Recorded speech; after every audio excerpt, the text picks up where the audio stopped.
श्री हनुमते नमः। आप सभी का हमारे YouTube चैनल पर हार्दिक स्वागत है।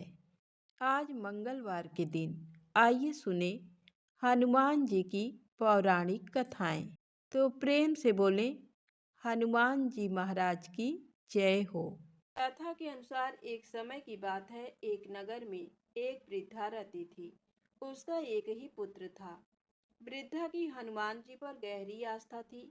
वह प्रत्येक मंगलवार को नियम पूर्वक व्रत रखकर हनुमान जी की आराधना करती थी। एक बार हनुमान जी ने अपनी भक्तिनी उस वृद्ध महिला की श्रद्धा का परीक्षण करने का विचार किया। हनुमान जी साधु का वेश धारण कर वृद्धा के घर गए और पुकारने लगे, है कोई हनुमान भक्त जो हमारी इच्छा पूर्ण करे? आवाज उस वृद्धा के कान में पड़ी। पुकार सुन वृद्धा जल्दी से बाहर आई और साधु को प्रणाम कर बोली, आज्ञा महाराज। हनुमान वेशधारी साधु बोले, मैं भूखा हूँ, भोजन करूँगा, तुम थोड़ी सी जमीन लीप दो। वृद्धा दुविधा में पड़ गई।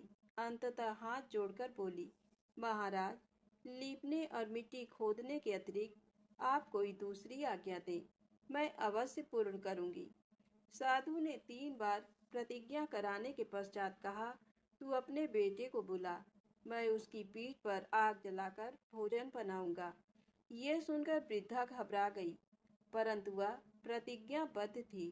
उसने अपने पुत्र को बुलाकर साधु को सौंप दिया।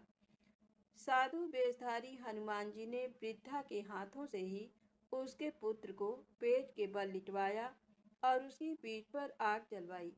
आग जलाकर दुखी मन से वृद्धा अपने घर में चली गई। इधर भोजन बनाकर साधु ने वृद्धा को बुलाकर कहा, उनका भोजन बन गया है, तुम अपने पुत्र को पुकारो ताकि वह भी आकर भोग लगा ले।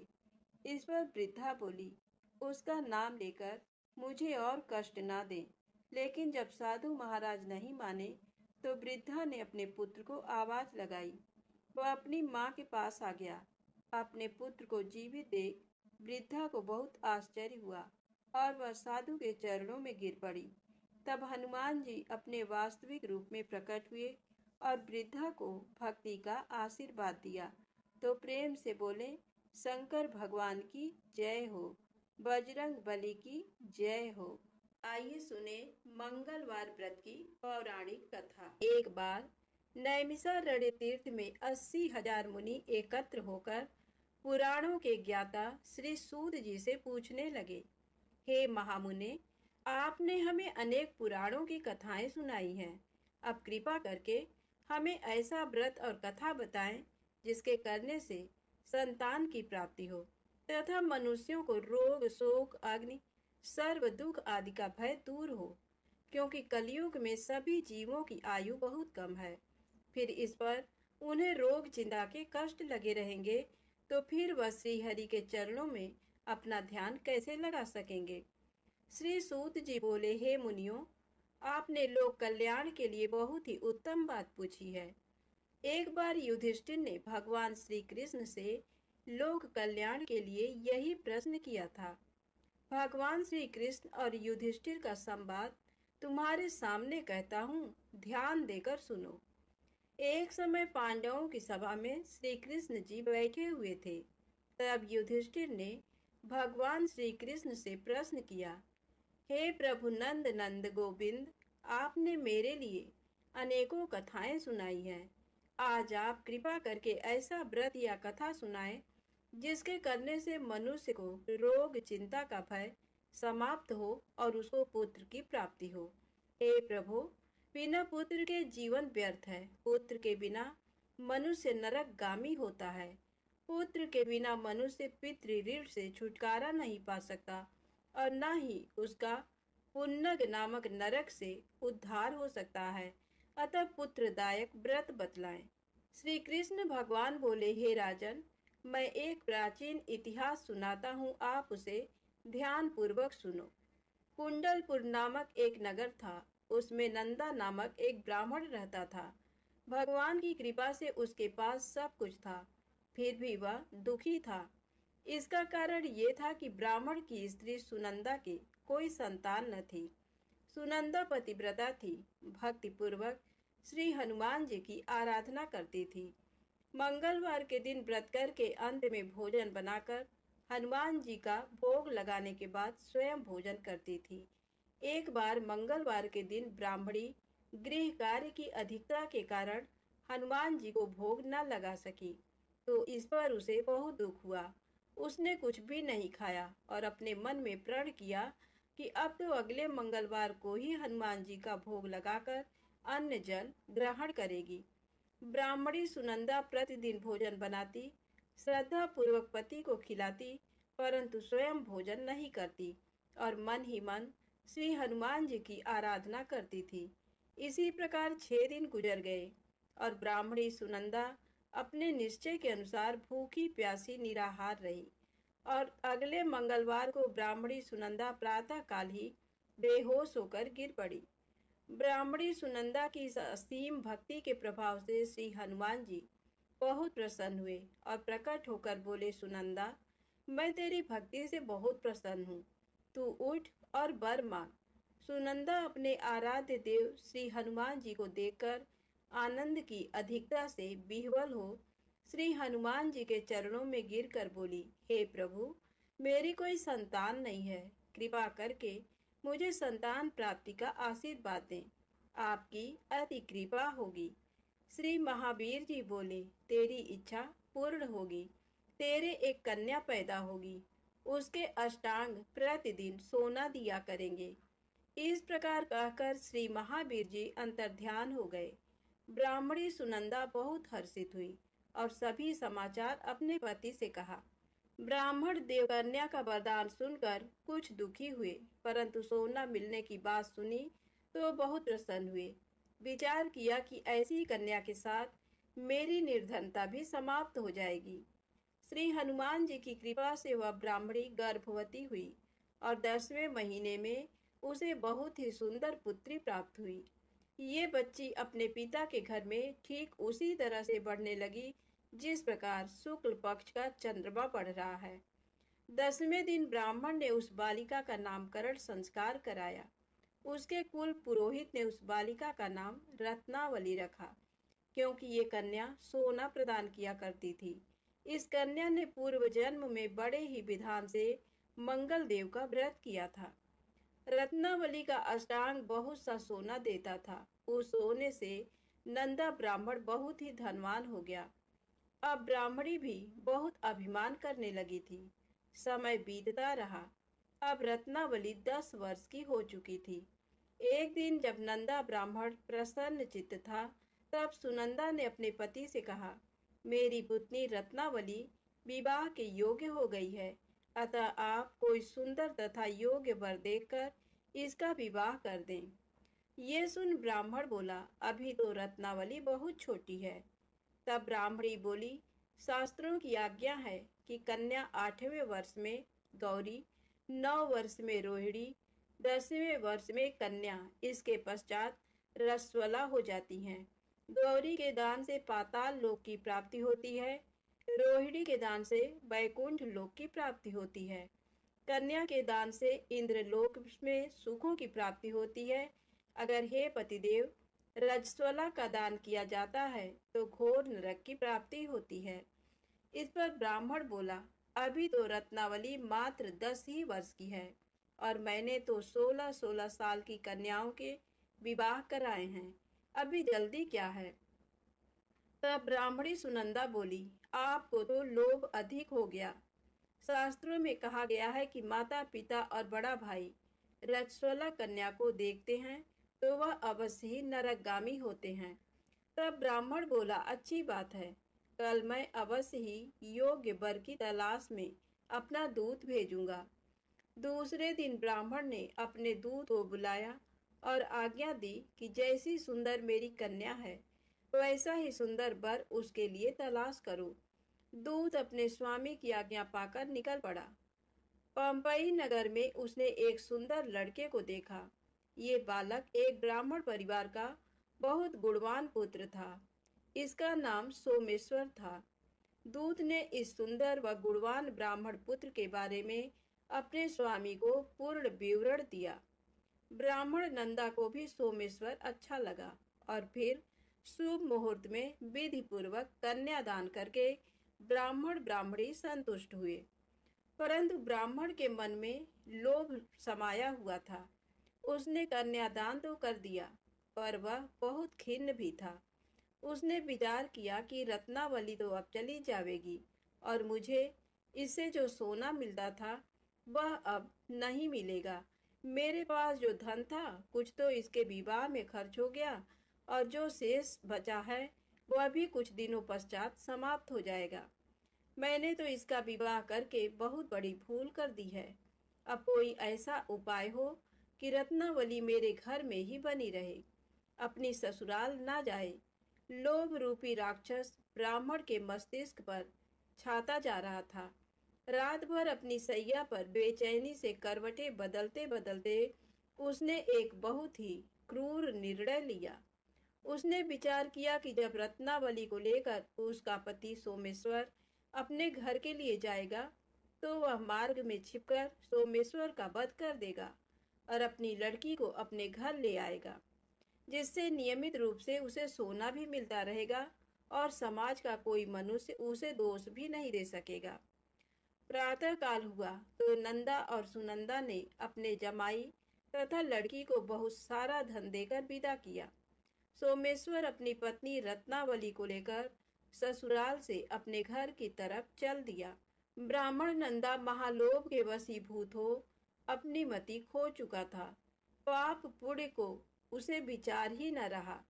अपने भयानक व क्रूर निर्णय को कार्य रूप देने के लिए उसने अपने दूत को मार्ग में अपने जमाई का वध करने के लिए भेज दिया था, ताकि रत्नावली से प्राप्त होने वाला सोना उसे हमेशा मिलता रहे और वो कभी निर्धन ना हो। ब्राह्मण के दूत ने अपने स्वामी की आज्ञा का पालन करते हुए उसके जमाई सोमेश्वर का मार्ग में ही वध कर दिया।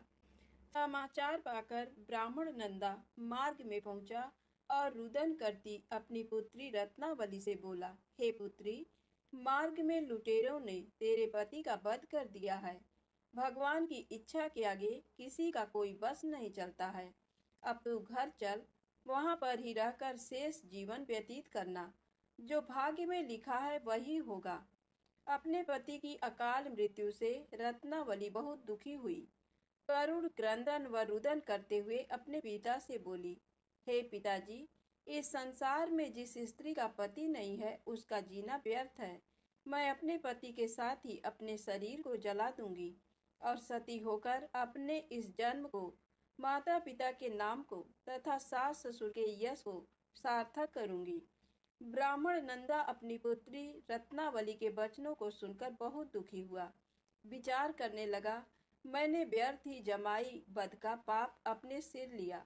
रत्नावली तो उसके पीछे अपने प्राण तक देने को तैयार है।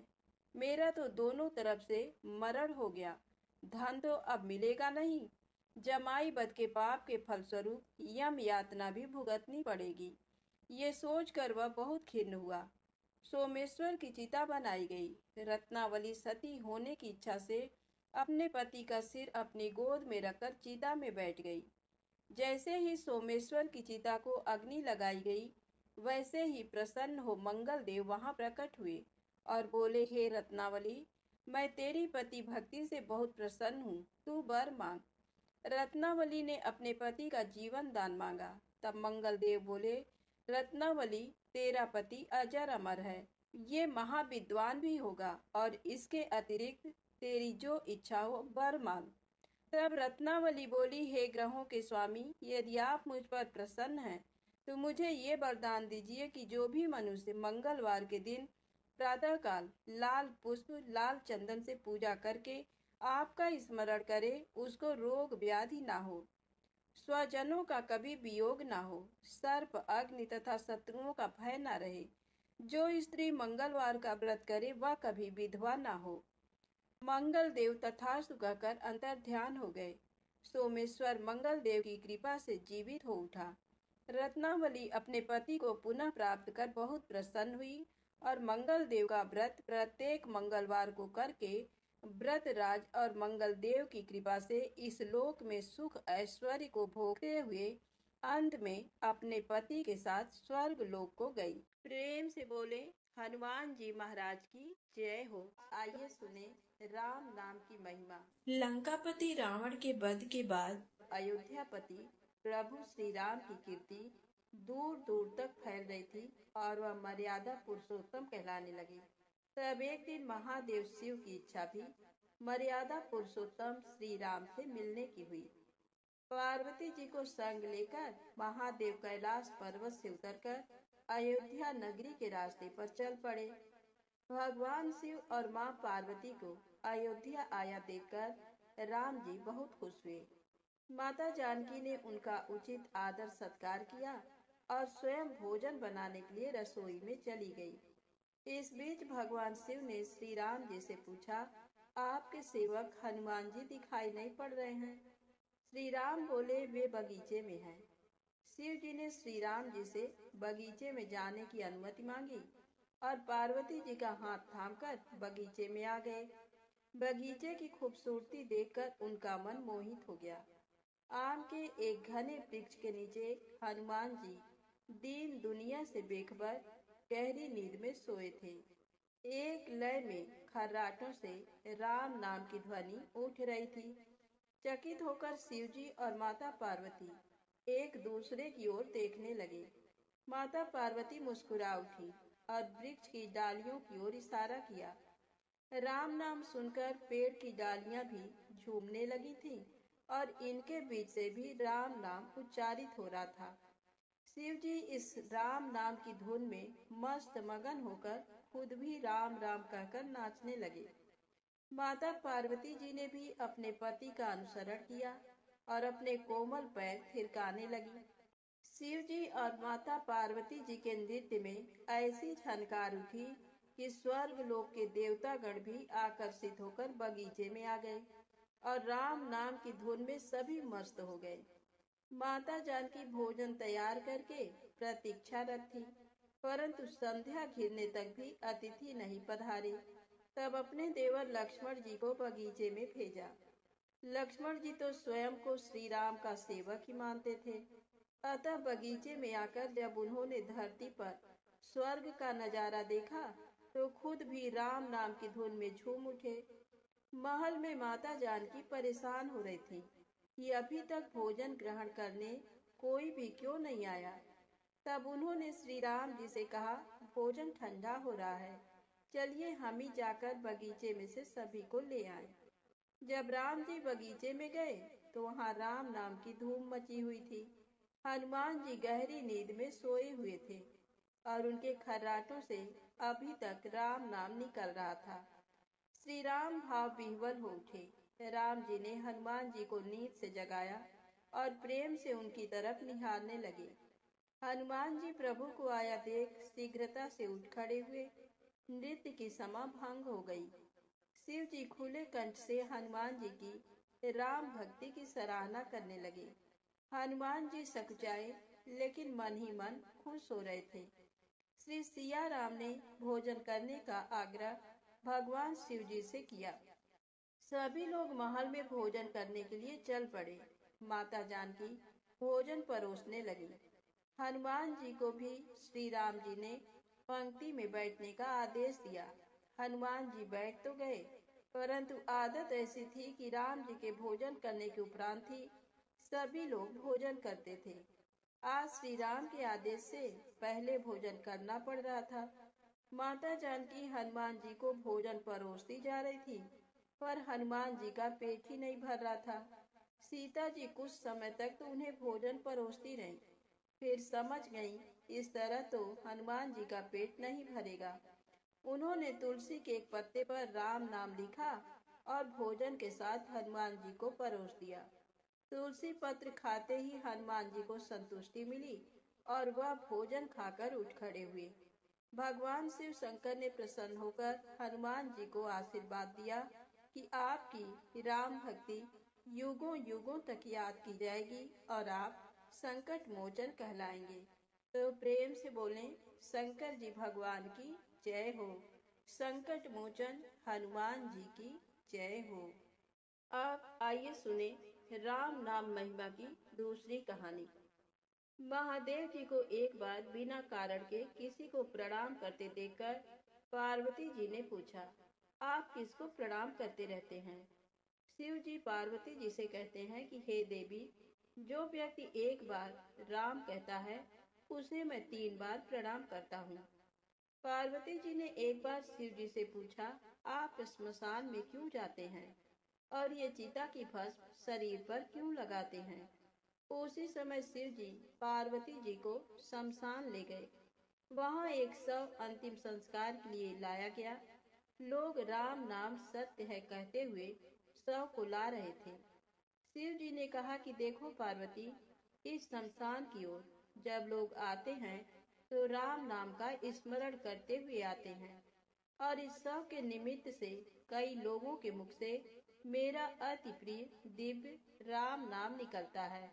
उसी को सुनने में शमशान में आता हूँ और इतने लोगों के मुख से राम नाम का जप करवाने में निमित्त बनने वाले इस शव का मैं सम्मान करता हूँ, प्रणाम करता हूँ और अग्नि में जलने के बाद उसकी भस्म को अपने शरीर पर लगा लेता हूँ। राम नाम बुलवाने वाले के प्रति मुझे अगाध प्रेम रहता है। एक बार शिव जी कैलाश पर पहुँचे और पार्वती जी से भोजन मांगा। पार्वती जी विष्णु सहस्त्र नाम का पाठ कर रही थी। पार्वती जी ने कहा, अभी पाठ पूरा नहीं हुआ, कृपया थोड़ी देर प्रतीक्षा कीजिए। शिव जी ने कहा कि इससे तो समय और श्रम दोनों लगेंगे। संत लोग जिस तरह से सहस्त्र नाम को छोटा कर लेते हैं और नित्य जपते हैं, वैसा उपाय कर लो। पार्वती जी ने पूछा, वो उपाय कैसे करते हैं, मैं सुनना चाहती हूँ। तब शिव जी ने बताया, केवल एक बार राम कह लो, तुम्हें सहस्त्र नाम भगवान के 1000 नाम लेने का फल मिल जाएगा। एक राम नाम 1000 दिव्य नामों के समान है। पार्वती जी ने वैसा ही किया। भगवान बोले, श्री राम राम रामेति रमे रामे मनोरमे सहस्र नाम तत्तुल्यम राम नाम वरानने। ये राम नाम सभी आपदाओं को हरने वाला, सभी संपदाओं को देने वाला दाता है। सारे संसार को विश्राम शांति प्रदान करने वाला है। इसीलिए मैं इसे बार बार प्रणाम करता हूँ। भवसागर के सभी समस्याओं और दुख के बीजों को भूंज के रख देने वाला, समूल नष्ट कर देने वाला, सुख संपत्तियों को अर्जित करने वाला, यमदूतों को भगाने वाला केवल राम नाम का गर्जन जप है। प्रयास पूर्वक स्वयं भी राम नाम जपते रहना चाहिए और दूसरों को भी प्रेरित करके राम नाम जपवाना चाहिए। इससे अपना और दूसरों का तुरंत कल्याण हो जाता है। यही सबसे सुलभ और अचूक उपाय है। इसीलिए हमारे देश में प्रणाम राम राम कहकर किया जाता है। आप आइए सुने बिल्व वृक्ष की महिमा। एक बार नारद जी ने भगवान भोलेनाथ की स्तुति कर पूछा, प्रभु, आपको प्रसन्न करने के लिए सबसे उत्तम और सुलभ साधन क्या है? हे त्रिलोकीनाथ, आप तो निर्विकार और निष्काम हैं। आप सहज ही प्रसन्न हो जाते हैं। फिर भी मेरी जानने की इच्छा है कि आपको क्या प्रिय है। शिव जी बोले, नारद जी, वैसे तो मुझे भक्त के भाव सबसे प्रिय हैं। फिर भी आपने पूछा है तो बताता हूँ। मुझे जल के साथ साथ बिल्व पत्र बहुत प्रिय हैं। जो अखंड बिल्व पत्र मुझे श्रद्धा से अर्पित करते हैं, मैं उन्हें अपने लोक में स्थान देता हूँ। नारद जी भगवान शंकर और माता पार्वती की वंदना कर अपने लोक को चले गए। उनके जाने के पश्चात पार्वती जी ने शिव जी से पूछा, हे प्रभु, मेरी ये जानने की बड़ी उत्कट इच्छा हो रही है कि आपको बिल्व पत्र इतने प्रिय क्यों हैं। कृपा करके मेरी जिज्ञासा शांत करें। शिव जी बोले, हे शिवे, बिल्व के पत्ते मेरी जटा के समान हैं। उसका त्रिपत्र यानी 3 पत्ते ऋग्वेद, यजुर्वेद और सामवेद हैं। शाखाएं समस्त शास्त्र का स्वरूप हैं। बिल्व वृक्ष को आप पृथ्वी का कल्प वृक्ष समझें, जो ब्रह्मा विष्णु शिव स्वरूप हैं। स्वयं महालक्ष्मी ने शैल पर्वत पर बिल्व वृक्ष रूप में जन्म लिया था। ये सुनकर पार्वती जी कौतूहल में पड़ गईं। उन्होंने पूछा, देवी लक्ष्मी ने आखिर बिल्व वृक्ष का रूप क्यों लिया? आप ये कथा विस्तार से कहें। तब भोलेनाथ ने देवी पार्वती को कथा सुनानी शुरू की। हे देवी, सतयुग में ज्योति रूप में मेरे अंश का रामेश्वर लिंग था। ब्रह्मा आदि देवों ने उसका विधिवत पूजन अर्चन किया था। फलतः मेरे अनुग्रह से वाग देवी सबकी प्रिया हो गई। वे भगवान विष्णु को सतत प्रिय हो गई। मेरे प्रभाव से भगवान केशव के मन में वाग देवी के लिए जितनी प्रीति हुई, वह स्वयं लक्ष्मी को नहीं भाई। अतः लक्ष्मी देवी चिंतित और रुष्ट होकर परम उत्तम श्रीशैल पर्वत पर चली गई।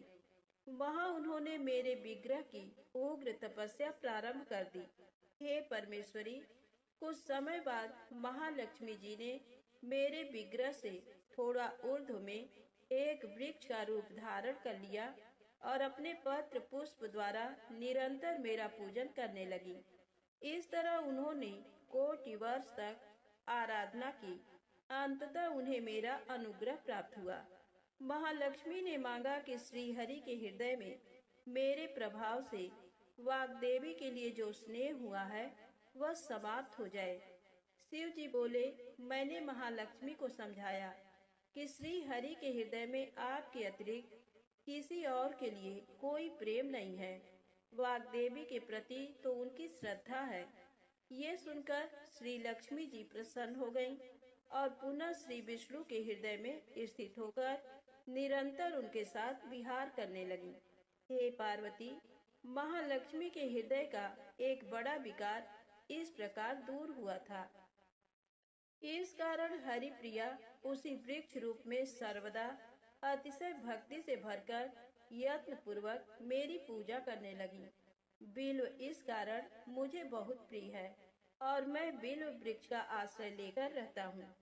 बिल्व वृक्ष को सदा सर्व तीर्थमय एवं सर्व देवमय मानना चाहिए, इसमें तनिक भी संदेह नहीं है। बिल्व पत्र, बिल्व फूल, बिल्व वृक्ष अथवा बिल्व काष्ठ के चंदन से जो मेरा पूजन करता है वह भक्त मेरा प्रिय है। बिल्व वृक्ष को शिव के समान ही समझो, वह मेरा शरीर है। जो बिल्व पर चंदन से मेरा नाम अंकित करके मुझे अर्पण करता है, मैं उसे सभी पापों से मुक्त करके अपने लोक में स्थान देता हूँ। उस व्यक्ति को स्वयं लक्ष्मी जी भी नमस्कार करती हैं। जो बिल्व मूल में प्राण छोड़ता है उसको रुद्र देह प्राप्त होता है। तो प्रेम से बोले, विष्णु भगवान माता लक्ष्मी की जय हो। शंकर भगवान माँ गौरी माता की जय हो। अब आइए सुने मंगलवार को सुनी जाने वाली मंगला गौरी माता की पौराणिक कथा। कुरु देश में श्रुतकीर्ति नामक एक विद्वान, कीर्तिशाली, शत्रुओं का नाश करने वाला, 64 कलाओं का ज्ञाता तथा धनुर्विद्या में कुशल राजा हुआ था। पुत्र के अतिरिक्त अन्य सभी शुभ चीजें उस राजा के पास थी। अतः वह राजा संतान के विषय में अत्यंत चिंतित हुआ और जब ध्यान पूर्वक देवी की आराधना करने लगा, तब उसकी कठोर तपस्या से देवी प्रसन्न हो गईं और उससे ये वचन बोली, हे सुब्रत, वर मांगो। श्रुतकीर्ति बोला, हे देवी, यदि आप मुझ पर प्रसन्न हैं तो मुझे सुंदर पुत्र दीजिए। हे देवी, आपकी कृपा से अन्य किसी भी वस्तु का अभाव नहीं है। उसका ये वचन सुनकर पवित्र मुस्कान वाली देवी ने कहा, हे राजन, तुमने अत्यंत दुर्लभ वर मांगा है, फिर भी कृपावश मैं तुम्हें अवश्य दूंगी। किंतु हे राजेंद्र, सुनिए, यदि परम गुणी पुत्र चाहते हो तो वह केवल 16 वर्ष तक जीवित रहेगा, और यदि रूप तथा विद्या से विहीन पुत्र चाहते हो तो दीर्घजीवी होगा। देवी का ये वचन सुनकर राजा चिंतित हो उठा और पुनः अपनी पत्नी से परामर्श करके उसने गुणवान तथा सभी शुभ लक्षणों से संपन्न 16 वर्ष की आयु वाला पुत्र मांगा। तब देवी ने भक्ति संपन्न राजा से कहा, हे नृपनंदन, मेरे मंदिर के द्वार पर आम का वृक्ष है, उसका एक फल लाकर मेरी आज्ञा से अपनी भार्या को उसे भक्षण करने हेतु प्रदान करो, जिससे वह शीघ्र ही गर्भ धारण करेगी, इसमें संदेह नहीं है। प्रसन्न होकर राजा ने वैसा ही किया और उसकी पत्नी ने गर्भ धारण कर लिया। 10वें महीने में उसने देव तुल्य सुंदर पुत्र को जन्म दिया। तब हर्ष तथा शोक से युक्त राजा ने बालक का जात कर्म आदि संस्कार किया और शिव का स्मरण करते हुए उसका नाम चिरायु रखा। इसके बाद पुत्र के 16 वर्ष के होने पर पत्नी सहित राजा चिंता में पड़ गए और वे विचार करने लगे कि ये पुत्र बड़े कष्ट से प्राप्त हुआ है और मैं इसकी दुखद मृत्यु अपने ही सामने कैसे देख सकूंगा।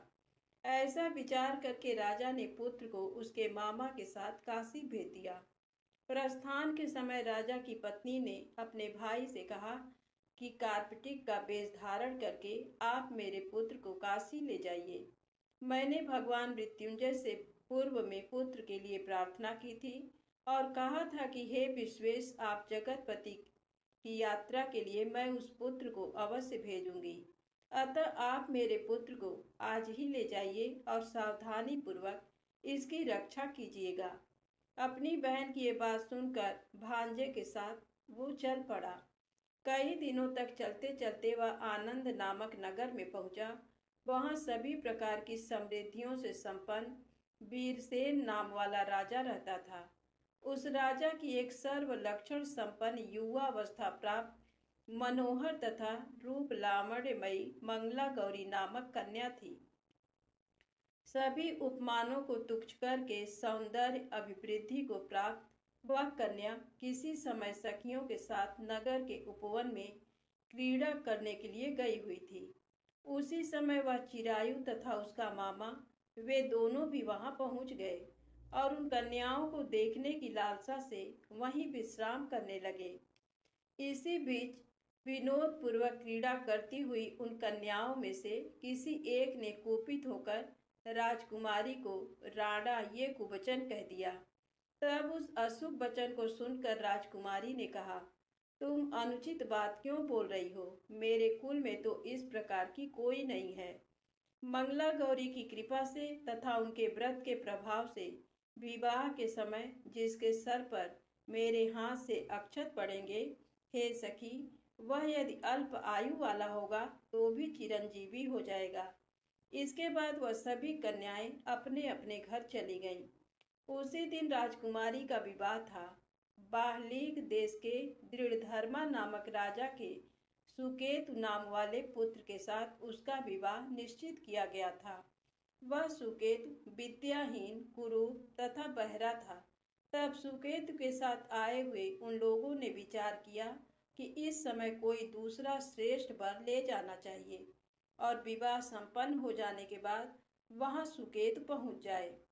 उन लोगों ने चिरायु के मामा के पास जाकर याचना की कि आप इस बालक को हमें दे दीजिए, जिससे हमारा कार्य सिद्ध हो जाए। इस पृथ्वी पर परोपकार के समान दूसरा कोई धर्म नहीं है। उनकी बात सुनकर चिरायु का मामा मन ही मन बहुत प्रसन्न हुआ, क्योंकि इसने उपवन में पहले ही कन्या मंगला गौरी की बात सुन ली थी।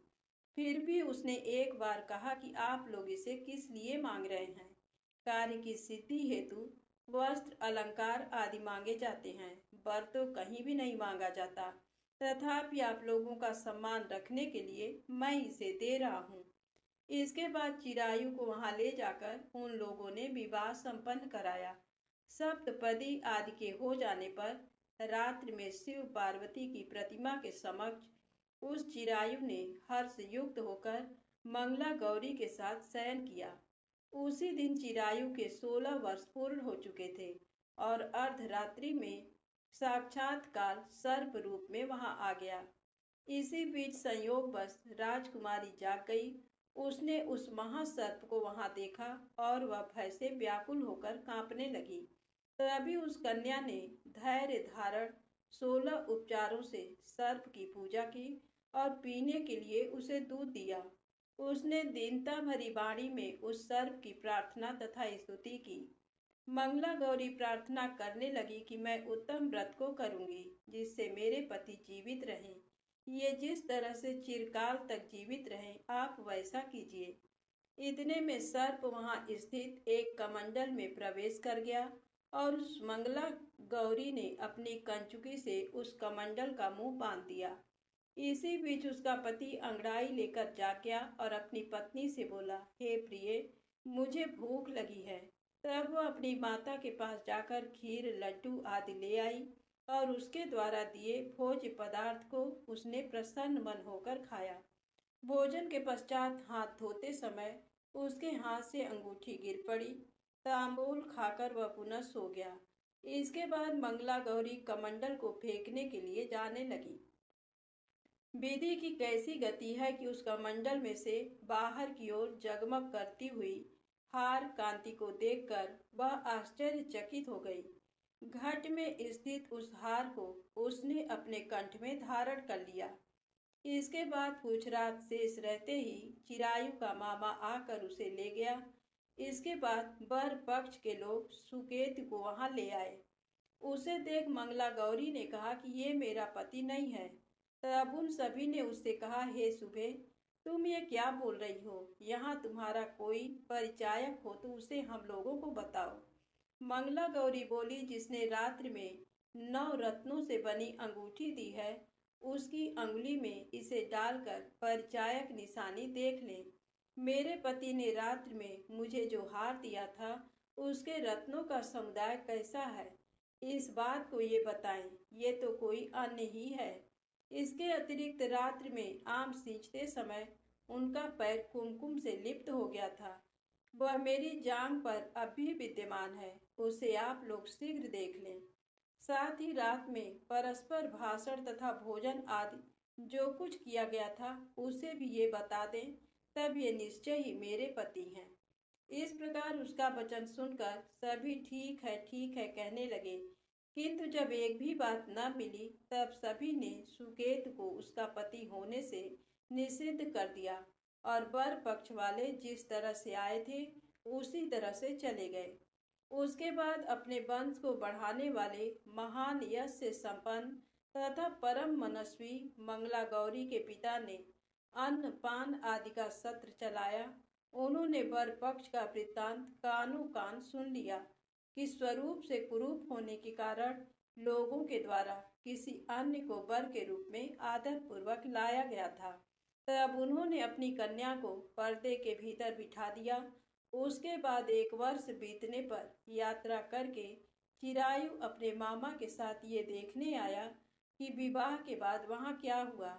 तब उसे गवाक्ष के भीतर से देखकर वह मंगला गौरी अत्यंत प्रसन्न हुई और माता पिता से बोली कि मेरे पति आ गए हैं। राजा ने अपने सुहृदजनों को बुलाकर पूर्व में कहे गए सभी परिचायकों को निशानी को देखकर मंद मुस्कान वाली अपनी कन्या चिरायु को सौंप दी। राजा ने शिष्टजनों को साथ लेकर विवाह का उत्सव कराया। इसके बाद राजा वीरसेन ने वस्त्र, आभूषण आदि, सेना, घोड़े, रथ और अन्य भी बहुत सी सामग्रियां देकर उन्हें विदा किया। उसके बाद कुल को आनंदित करने वाला वह चिरायु पत्नी तथा मामा को साथ लेकर सेना के साथ अपने नगर पहुंचा। लोगों के मुख से उसे आया हुआ सुनकर उसके माता पिता को विश्वास नहीं हुआ। उन्होंने सोचा कि प्रारब्ध अन्यथा कैसे हो सकता है। इतने में वह अपने माता पिता के पास आ गया और स्नेह से परिपूर्ण वह चिरायु भक्तिपूर्वक उनके चरणों में गिर पड़ा। तब अपने पुत्र का मस्तक सूंघ कर उन दोनों ने परम आनंद प्राप्त किया। पुत्रवधू मंगला गौरी ने भी सास ससुर को प्रणाम किया। तब सास उसे अपनी गोद में बिठाकर सारा वृत्तांत शीघ्रता पूर्वक पूछने लगी। हे महामुने, तब पुत्र वधू ने भी मंगला गौरी के उत्तम व्रत महात्म तथा जो कुछ घटित हुआ था वह सब वृत्तांत बताया। जो कोई भी इसका श्रवण करता है अथवा जो इसे कहता है उसके सभी मनोरथ पूर्ण हो जाते हैं, इसमें संदेह नहीं है। धन्यवाद। प्रेम से बोले मंगला गौरी माता की जय हो।